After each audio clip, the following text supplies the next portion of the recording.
Send me a comprehensive immigration reform bill in the next few months, and I will sign it right away, and America will be better for it. One of the many items on the president's wish list after last night's State of the Union address, and already today, a Senate committee convening for its first hearing on overhauling the nation's immigration laws. Our Ashley Glass joins us live from our satellite center now, where she's been tapping into the video feeds throughout the day and monitoring today's hearing. Ashley? An illegal immigrant, as well as Janet Napolitano here, Secretary of Homeland Security, among those testifying at today's Senate committee hearing. A woman from Lakeland was here, too, at this hearing in D.C., advocating for what she calls the forgotten side of the immigration debate. Zoe and Steve Adams cleaning pools. It's their Lakeland small business of 10 years, banking a big 6 figures last year, employing 4 full-timers.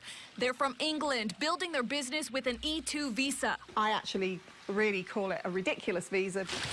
That's because it's a dead end, she says. E2 visa holders have to prove they're growing a business and employing Americans every 2 years for renewal, but we don't get an option to move on to a green card. So no eventual path to U.S. citizenship. The Department of Homeland Security shows about 330,000 people like the Adams in the U.S. on an E2 last year. The time has come to pass comprehensive immigration reform. Seizing on the president's push, Zoe is in D.C. now. We are the first group that have approached people in Washington to do this. Representing about 100 E2 visa holders in the Tampa area, she says, Zoe is getting in front of as many lawmakers as possible. We would like to know that E2 visa holders will be considered within the whole comprehensive immigration debate. Hoping her personal story of success will help with that. And Zoe says she wants to keep growing her business, employing more people, and planning further out than 2 years, when her worst fear is always a possibility.